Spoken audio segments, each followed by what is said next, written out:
Graças a Deus, irmãos, boa noite. Vocês estão bem?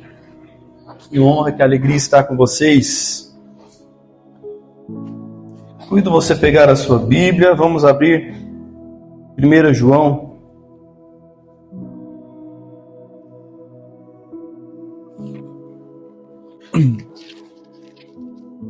Sem dúvida alguma, a temática de perdão não apenas sugestiva para a noite de Santa Ceia,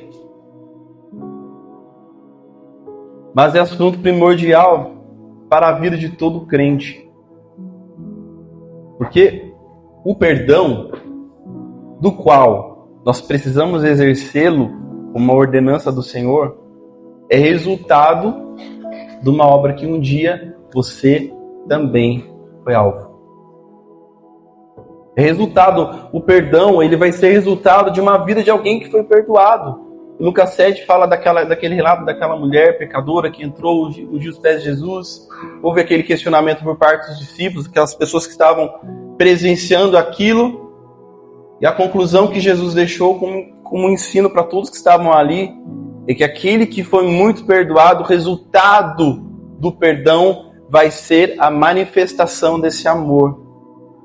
E é exatamente esse amor que nos move em todos os sentidos de vida, de existência, enquanto estivermos aqui. Nos depararmos com a realidade de quem éramos. Como o Jonas falou aqui no começo, merecíamos nada mais e nada menos que o inferno, a condenação era para nós. Mas o Senhor reverteu essa culpa, o Senhor reverteu essa condenação, criando o advento do perdão, e Ele criou ainda no jardim. A ordem que o Senhor tinha dado era: não toquem naquilo, para que vocês não conheçam a morte. O Senhor proveu o primeiro sacrifício, o Senhor criou o advento do sacrifício para demonstrar a grandeza que é o perdão. Muitas pessoas, muitas linhas filosóficas, para questionar o cristianismo, questionar o padrão de sacrifícios sangrento do Antigo Testamento, acusam o nosso Deus de um Deus sanguinário. O Senhor não se agrada do sangue, mas aquilo foi necessário para que a humanidade entendesse de que o perdão é muito caro, muito, muito caro. Mas sobre todas as coisas que podemos aprender no advento da criação do perdão é que o perdão é possível. O perdão é possível. Em 1 João, vamos ler? Você encontrou aí, meu irmão? Estou escutando algumas folhas se movendo. Em tempos onde se lê no tablet, no celular, a gente escuta ainda. Eu gosto da Bíblia tradicionalmente impressa. Então, o propósito da criação do perdão, só para a gente deixar claro, o primeiro fundamento aqui, que o propósito do perdão é restaurar a unidade. Quando o Senhor trouxe esse texto para mim, essa confirmação desse texto, acompanhando as redes sociais dos irmãos que já têm seguido uma série de ministrações de perdão, quando o Senhor trouxe confirmação no meu coração acerca disso, imediatamente também veio esse entendimento como um pilar fundamental para a vida do crente. Se nós pudermos hoje, irmãos, logo mais cearemos, logo mais tomaremos e fazemos em memória do que o Senhor fez. Se isso é possível, é porque o Senhor nos admitiu novamente. E por que não admitir quem outrora nos fez mal? Diz assim, 1 João 1, tá? O que era desde o princípio, o que vimos com os nossos olhos, o que temos contemplado, e as nossas mãos tocaram da palavra da vida, porque a vida foi manifestada, e nós a vimos e testificamos dela, e vos anunciamos a vida eterna, que estava com o Pai, e nos foi manifestada. O que vimos e ouvimos, isso vos anunciamos, para que também tenhais comunhão conosco. E a nossa comunhão é com o Pai e com o seu Filho Jesus Cristo. E essas coisas vos escrevemos, para que o vosso gozo se cumpra. E essa é a mensagem que dele ouvimos e vos anunciamos, que Deus é luz e não há nele treva alguma. Se dissermos que temos comunhão com ele e andarmos em trevas, mentimos e não praticamos a verdade. Mas se andarmos na luz, como ele na luz está, temos comunhão uns com os outros, e o sangue de Jesus Cristo, seu Filho, nos purifica de todo pecado. Se dissermos que não temos pecado, enganamo-nos a nós mesmos e não há verdade em nós. Se confessarmos os nossos pecados, ele é fiel e justo para nos perdoar os pecados e nos purificar de toda injustiça. Se dissermos que não pecamos, fazemo-lo mentiroso e sua palavra não está em nós. Uau! Esse texto ele estabelece um padrão básico para qualquer início de caminhada, aonde nos é ofertado, nos é apresentado a comunhão com o Pai, que foi permitido através do sacrifício de Jesus, que abriu um novo e vivo caminho. Caminho esse que outrora estava fechado, cerrado, estava bloqueado por conta dos nossos pecados, por conta da culpa, por conta de toda a responsabilidade que caía sobre nós. Quando Jesus, ele sofreu na cruz, ele nos admitiu de volta. Esse é o plano de salvação do qual nós precisamos todos os dias nos lembrar. Todos os dias nos lembrar.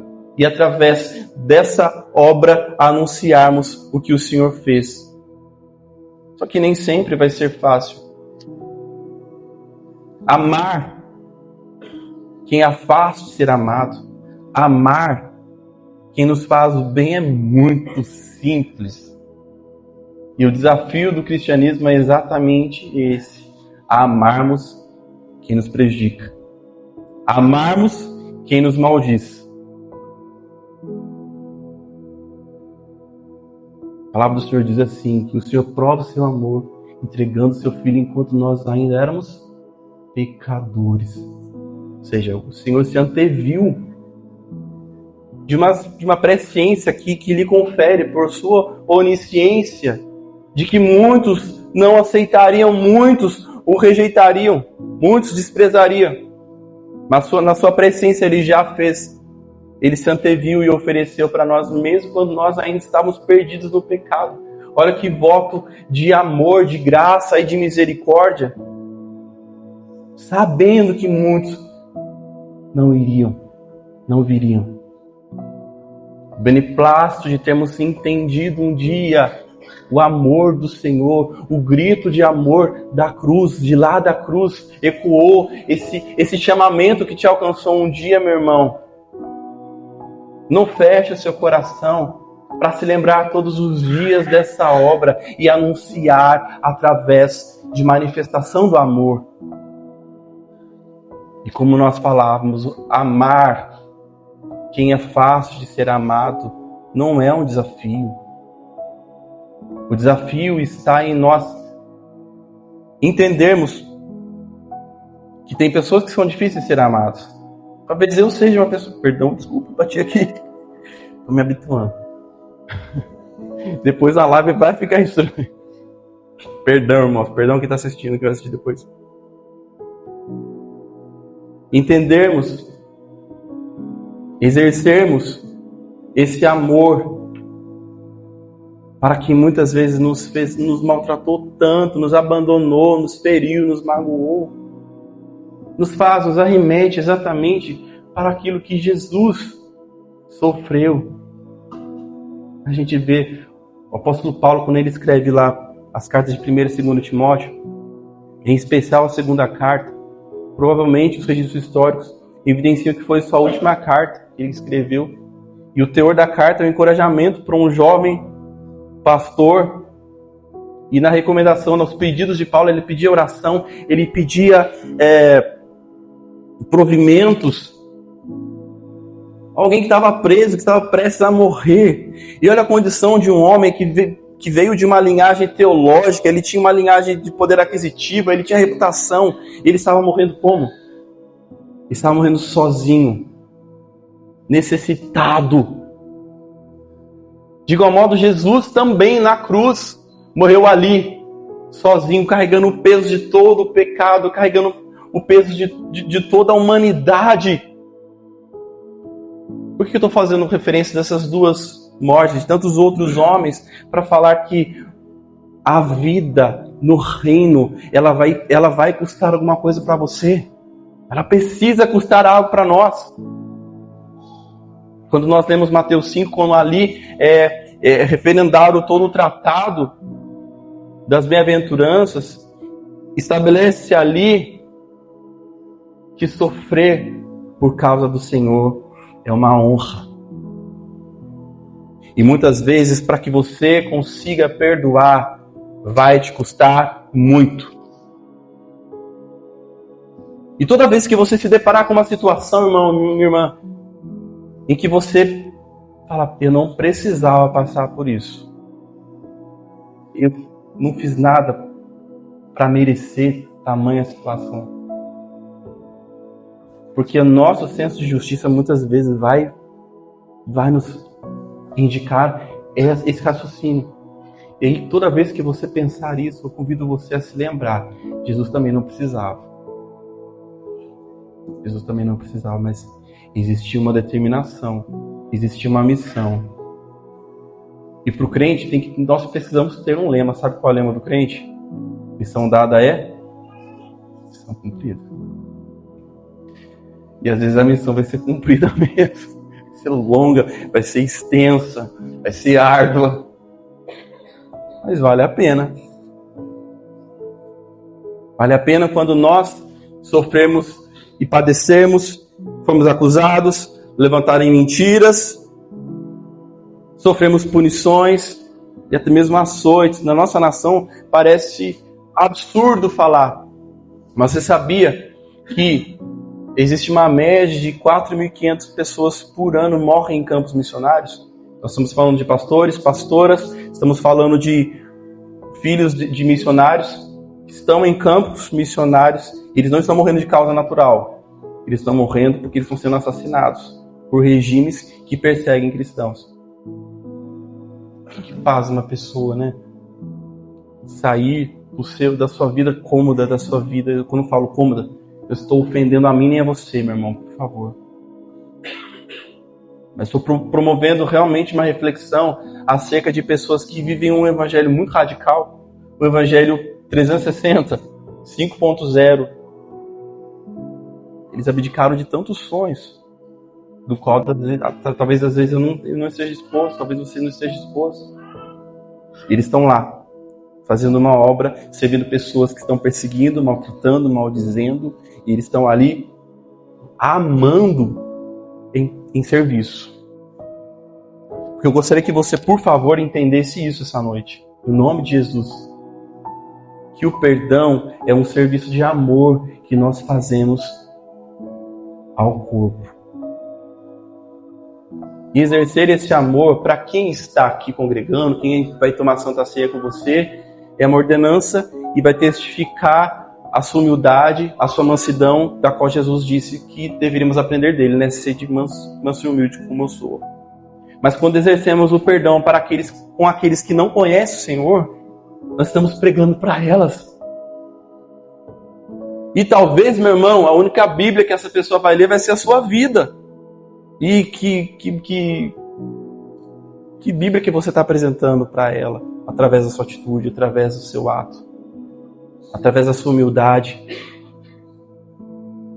A recomendação da palavra de preferir o outro em honra, de preferir os irmãos, de servir os irmãos, de aquele que quiser ser o primeiro, que sirva a todos.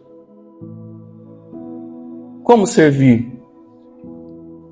Com a faxina da casa, arrumar as cadeiras, tudo isso, claro, muito conforto para receber cada um de vocês. Mas as nossas atitudes de amor, de compreensão, de estender a mão, elas podem mudar uma vida para sempre.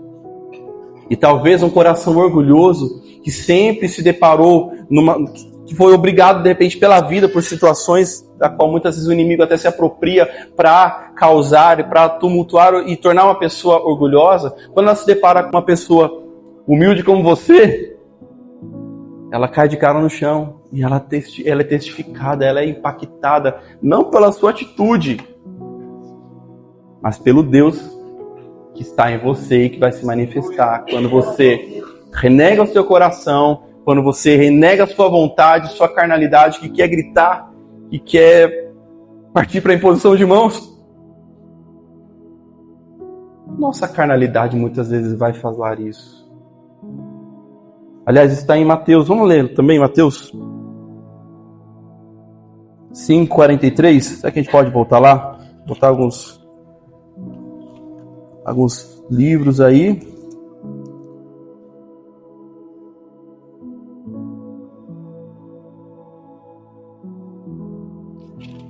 Porque quando a gente passa por situações onde o nosso caráter ele vai ser desafiado, moldado, quais são as atitudes que um crente precisa ter? Não se esqueça que a palavra fala que o nosso senso de justiça é como o quê? Muitas vezes a gente fica contaminado com a nossa emoção. E aí eu pergunto para você, meu irmão, assim como quando eu refletia sobre isso, o Senhor me fez pensar, o que governa a minha vida? São as minhas emoções? Ou o meu espírito ele é dirigido pelo Espírito Santo de Deus? Porque se eu for dirigido pelo Espírito Santo de Deus, a minha carne não vai me dominar e eu não vou fazer aquilo que eu quero fazer. Pelo contrário, para a glória do Senhor, a minha vontade ela vai ser mortificada, o inferno vai perder, o diabo vai perder e o reino vai ganhar.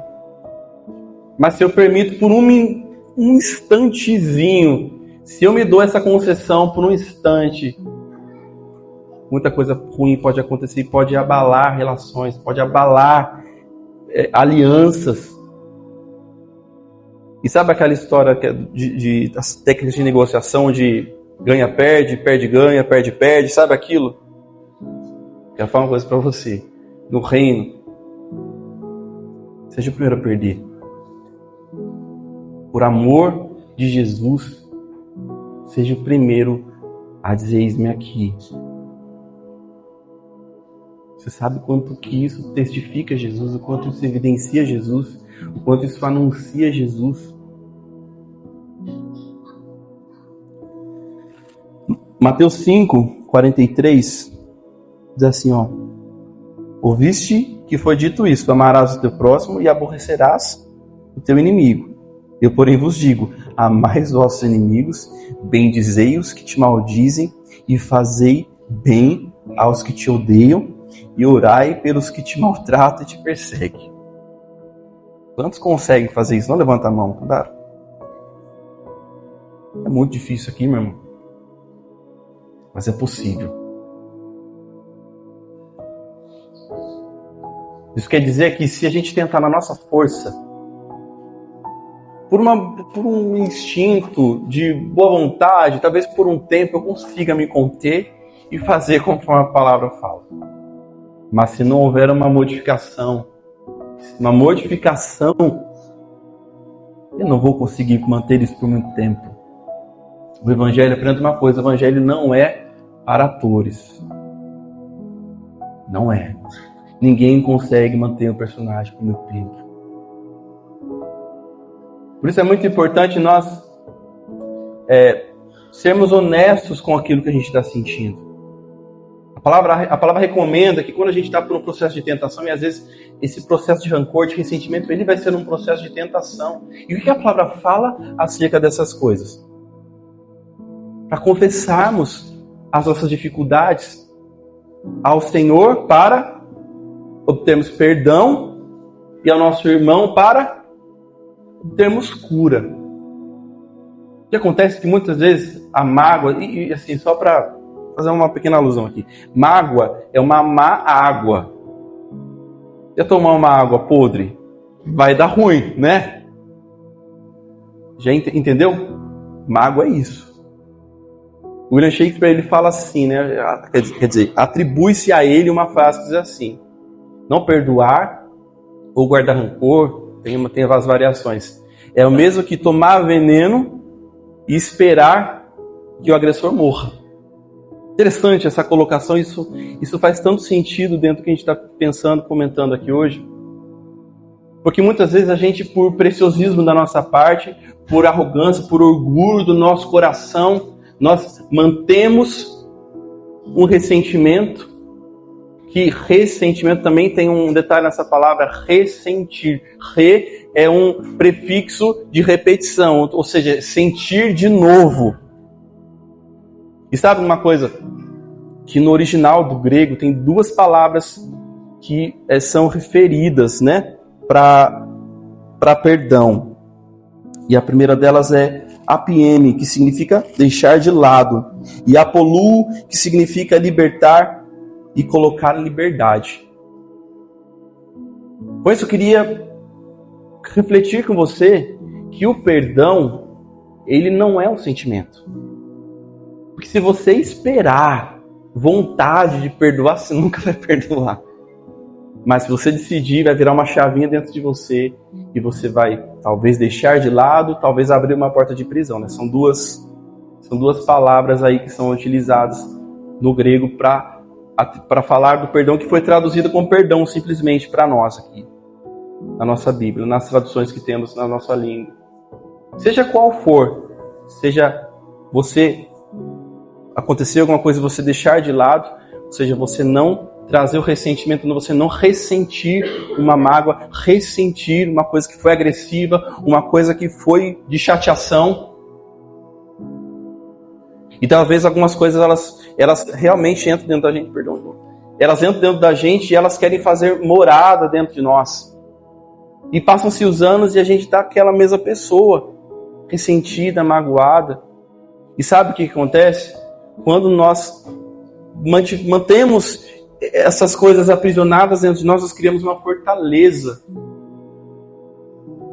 E fortaleza, quando a gente fala, né, quando a gente escuta o salmista falando sobre fortaleza, a gente vai se arremeter para o Senhor, que é a nossa fortaleza, o nosso esconderijo, o nosso lugar de proteção, porque a fortaleza remete para isso. Lugar de proteção, onde tem as torres, os vigias, os sentinelas, eles observam de longe um perigo, e ali existe uma barreira de proteção, estamos blindados e guardados. Mas muitas vezes nós levantamos fortalezas espirituais para não perdoar. E a minha oração nessa noite é para que eu e você, meu irmão, consigamos instalar vários explosivos e destruir essas fortalezas para que você prossiga. Porque não perdoar vai te segurar em passados de tristeza, de angústia, vai perpetuar sofrimento, vai te impedir de prosperar, vai te impedir de caminhar, vai te limitar na autoridade de falar da palavra.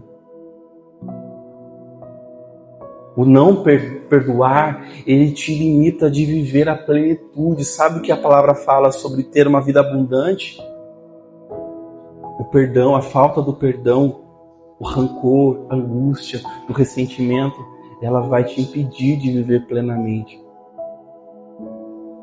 Agora, se Jesus já conquistou para nós uma vida plena, o que eu estou fazendo de guardar ressentimento? Mas não se esqueça, meu irmão, não se esqueça do que estamos aprendendo, que o perdão, ele não é um sentimento, mas ele é uma decisão. Ele é uma decisão que vem de incisão. A palavra decisão vem de incisão, sabia disso? Que é o corte que o médico faz, um mal necessário, um mal que tem que ser administrado ali como chama mesmo? Para não doer? Anestesia, obrigado. Tem que ser administrada uma anestesia, depois tem que tomar uma medicação para não inflamar, para não ter infecção. Uma cirurgia.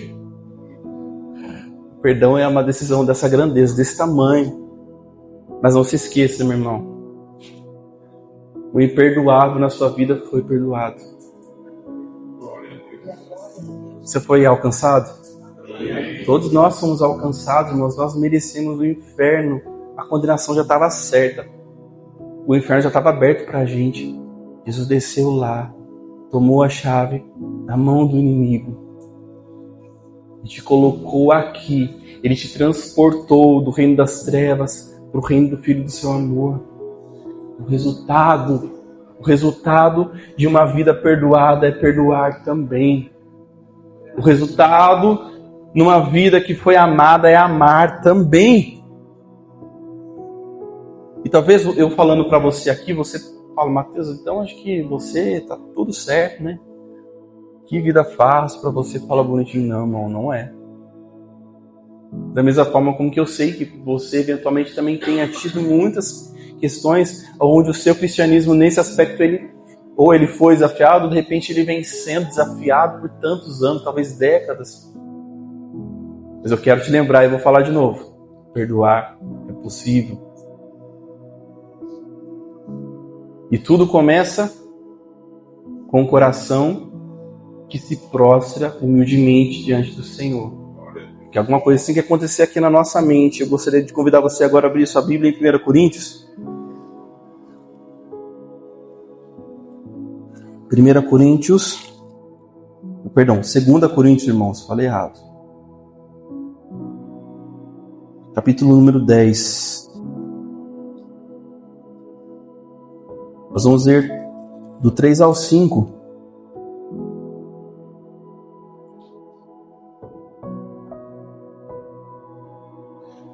Segunda Coríntios 10, de 3 a 5, diz assim: porque andando na carne, não militamos segundo a carne. Porque as armas da nossa milícia não são carnais, mas sim poderosas em Deus para destruir fortalezas, destruindo os conselhos e toda a altivez que se levanta contra o conhecimento de Deus, e levando cativo todo entendimento à obediência de Cristo. Aleluia! E estando prontos para vingar toda desobediência quando for cumprida a vossa obediência. Até aqui. Ou seja, nós precisamos permitir que a nossa mente seja levada cativa a Cristo para que esse novo entendimento, essa nova forma de viver, ela passe a partir de então a coordenar a minha vida. Porque se eu for me coordenar segundo a minha justiça, segundo os conselhos desse mundo, que diz inclusive, por exemplo, no texto anterior que lemos, o mundo diz, olha, quem te odeia, rompa com ele. Quem te detesta, se abstenha dele. Mas o Senhor diz, mas eu vos digo, orai por aquele que te persegue. Faça o bem para quem te maltrata. De novo, amar quem é fácil ser amado é facinho. Mas e quem te persegue? E quem te maltrata? E quem te maldiz? E quem quer destruir sua reputação? Na verdade, meu irmão, eu quero te falar uma coisa. O meu desafio é amar justamente essas pessoas. É amar essas pessoas. Quando a nossa mente é levada cativa a Cristo, olha que a palavra fala. Versículo 4. As armas com as quais lutamos não são humanas. Uma pausa. Não é através da nossa humanidade que a gente vai conseguir vencer. Está claro isso para você? Não é nossa boa vontade. Nem espere por essa boa vontade, porque ela não vai vir, simplesmente não vai vir. Porque a arma para vencer, para perdoar, ela não é humana. Ao contrário, são poderosas em Deus para destruir fortalezas. Essas fortalezas que elas blindam a gente de perdoar, que mantém um coração peludo, que mantém o coração fechado, inacessível. E sabe de uma coisa? Esse coração inacessível para com o irmão, ele muitas vezes, a maioria das vezes, vai evidenciar um coração inacessível ao Senhor também. Porque se nós não somos capazes de amar e nós vemos, como poderemos amar o Senhor a quem não vemos? Uma reflexão muito importante, irmãos, que desafia a forma como a gente cresce dentro de uma sociedade que estimula o egoísmo, que estimula a vingança, que estimula dar o troco, que estimula você a pensar sempre em você e que se alguém tem que prejudicar, seja o outro, não você. A gente vive num contexto de sociedade em que a disputa, ela faz amizades, alianças serem questionadas. A gente vê tantas alianças, tantas amizades que elas ruem por causa do poder, por causa do dinheiro. Você deve ter no seu trabalho algumas situações das quais você já presenciou tantas coisas. Talvez o seu cristianismo já foi desafiado. Nós vivemos num mundo injusto, cruel, sujo. Mas a luz da candeia, ainda Mateus 5, precisa ser colocado em lugar alto de evidência. Então você foi colocado em lugares estratégicos. O Senhor abriu portas, o Senhor vai abrir portas, o Senhor vai te conduzir por lugares para que você seja luz e ali você exerça o amor, o perdão, a compaixão. E detalhe, existem coisas que o Senhor abomina, e a sétima ele detesta. Qual que é? Irmãos confiados, que causa dissensão entre os irmãos. Então, meu irmão, existe um desafio para mim e para você, sermos facilitadores do perdão também, porque às vezes a treta nem é comigo, o problema nem é comigo, mas se eu estou presenciando o meu dever, nós temos uma carteirinha de crente, e a gente precisa entrar nesses lugares e facilitar a reconciliação, da qual o próprio apóstolo Paulo, dentro de uma nomeação, dentro das linhas de entendimento, a gente percebe que ali um dos maiores ministérios é qual? É o ministério da reconciliação. Porque ele testifica ao mesmo tempo duas mensagens. Ele anuncia a reconciliação que o Senhor exerceu para com o seu povo, e a resposta dessa reconciliação é nós nos reconciliarmos uns com os outros. Você percebe a grandeza do que o Senhor ele quer de nós, o que ele espera de nós, meu irmão? Sabe, eu quero falar mais uma coisa para você. Muitas vezes quando a gente olha para uma mensagem como essa, e talvez seja tão duro para você, tão difícil para você exercer perdão em algumas coisas que aconteceram na sua história. Mas eu quero dizer para você que o seu testemunho ele precisa prevalecer no seu sofrimento. Precisa. Levante-se.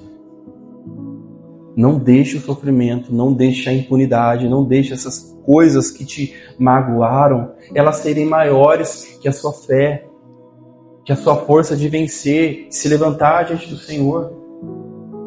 Meu irmão, você, presta atenção nisso. Você pode perdoar, você consegue perdoar. Porque o Senhor te perdoou. Então não existe nada difícil mais. A única coisa difícil, a única coisa impossível, já foi vencida. E talvez coisas muito trágicas às vezes tenham que acontecer. Você já parou para pensar? Quando Jesus ele foi crucificado ao lado de dois ladrões. Um não quis nem saber, o outro, ele, pela justiça dos homens, ele foi condenado. E você percebe que a melhor coisa para aquele homem foi ele ter sido condenado? Porque se ele não tivesse sido condenado, talvez ele nunca tivesse tido a oportunidade de ouvir Jesus. E às vezes, o que acontece com a nossa vida, as coisas ruins que acontecem, vai parecer uma punição. Parece que é uma maldição, parece que eu nasci para dar errado, parece que eu nasci para ter problema, e parece que eu nasci para ser sempre sofrimento. Para aquele homem que foi crucificado do lado de Jesus, a condenação que resultou em sua morte foi também a última e a melhor oportunidade de toda a sua vida, que foi conhecer Jesus, pouquinho de morrer. E aquela condenação foi para ele sua salvação. Você percebe que para o crente o sofrimento ele sempre vai ter um propósito. Sempre vai ter um propósito. E esse é o desafio para você, meu irmão. Tirar desses limões todos que a vida te impôs, você fazer uma bela de limonada, porque muitas vezes não é só força de vontade, não é papo de coach, de mentoria, nada disso. Você sabe o que eu estou falando. É nós olharmos e saber, o meu Redentor vive, então eu sei que se tudo isso de ruim está acontecendo, eu preciso levantar um altar de adoração para o Senhor. Eu preciso nesse sofrimento, eu preciso nessa injustiça, eu preciso nessa dor levantar um altar para o meu Senhor. porque ele é digno, ele merece isso. E quando nós fazemos isso, irmãos, nós damos a honra e a glória para ele. Que nós merecemos o pecado, nós merecemos o inferno, mas ele reverteu isso. E a resposta, nossa, precisa ser como dos jovens missionários moravianos. Você já viu a história, né? Foi os missionários que impactaram nada mais, nada menos que John Wesley. Aqueles missionários que foram enviados por uma terra, para um lugar. Aliás, eles não foram enviados, eles se enviaram para um lugar onde não podia voltar. Eles só podiam entrar como escravos. Eles entregaram 16, 17 anos. Eles entregaram as suas vidas para nunca mais voltar. Para nunca mais voltar. Porque era a única forma de eles irem para aquele lugar evangelizar. Perguntaram para eles: por que vocês estão fazendo isso? Estão tanta coisa para viver. Vocês são loucos? E eles responderam assim, para aqueles questionadores: para que o Cordeiro receba a recompensa do seu sofrimento, eu me entrego. Nunca mais se ouviu falar daqueles jovens. Morreram lá no campo missionário, né? Como outros 4.500 morrem todos os anos. Muitas vezes a morte, irmãos, pode ter certeza que a morte, no sentido metafórico, que vai causar sofrimentos, é muito mais doloroso que uma morte física. E a morte física, para nós que estamos no Senhor, nós sabemos a salvação, a alegria da salvação, ela já é uma obra do Espírito Santo em nós. E o resultado de uma pessoa que foi impactada pela glória é exercer esse amor, custe o que custar, inclusive se for o preço de perdão. Exerça isso, meu irmão. Jesus exerceu na sua vida e você está aqui, olha, ocupando não apenas um lugar, numa cadeira bonita, num templo bonito, mas você está ocupando espiritualmente um lugar de honra nessa noite desse lugar. Poder se assentar à mesa de Jesus é um privilégio imenso, meu irmão. Não tem um lugar melhor. Você está aqui, não está? Amém? É por causa do perdão que ele exerceu na sua vida. E não se esqueça que a gente também vai precisar de ser perdoado, certo? Certo? Você já errou com alguém, não errou? Sim ou não? Já levamos a mão perto. Erramos. Qual que é a recomendação da palavra? Aquilo que você quer dos homens, vai e faça a eles. Então não esqueça, meu irmão. Não retenha o perdão, porque você também vai precisar. E não é só do Senhor que eu estou falando. E pode ter certeza que se fosse só o perdão do Senhor, é muito mais tratável. O Senhor é rico em misericórdia. Quando precisamos dos outros, nós temos que nos retratar. As pessoas não são, às vezes, amorosas quando a gente tem que se retratar de assuntos que a gente vacilou feio. Com sua humilhação, às vezes tem que ouvir um monte de orelhado. Não é assim? Às vezes você é a pessoa que falou orelhado. Vamos ser sinceros. Mas a obra do Senhor, na nossa vida, ela vai facilitar tudo isso. E nos colocando numa posição da qual a gente nunca pode sair dela. Sabe qual é essa posição? É a posição de humildade. De servo de todos os irmãos. E o servo, ele só serve se ele servir. Se ele estiver servindo. A sua utilidade de Onésimo é servir. Servir tal como Jesus serviu. Em humildade, com coração manso e humilde. Eu convido você a se colocar em pé, meu irmão. Eu sei que é um desafio muito grande, mas é possível, meu irmão. É possível, meu irmão. É possível. Jesus em nós nos habilita para isso. Feche seus olhos, olhe para a cruz nessa noite. Fale com o Senhor, Pai.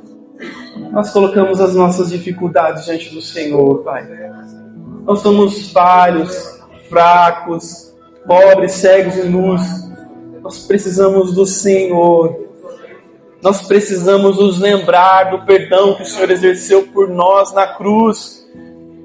nos resgatando, Senhor, removendo, Senhor, toda a culpa, Senhor, escrevendo o nosso nome no livro da vida, Senhor. Obrigado, Senhor, porque hoje o Senhor abre os nossos olhos para entendermos a grandeza do Teu perdão, Senhor. E como resposta, Pai, nós queremos aqui, Senhor, como igreja, nos movermos e darmos o nosso voto, Senhor, de compromisso, de que perdoaremos também, Senhor. Perdoaremos, Pai. Nós nos humilharemos, Pai, para exercer o Teu perdão, Senhor. Para perdoarmos aqueles que nos ofendem, para orar como um compromisso, Senhor, por todos aqueles que nos perseguem. Nós somos gratos a Ti, Senhor, pelo Teu imenso amor. Pelo Teu imenso amor. Em nome de Jesus. Em nome de Jesus. Sr. Gilmar? Queridos irmãos, vou estar com vocês. Deus abençoe. Em nome de Jesus.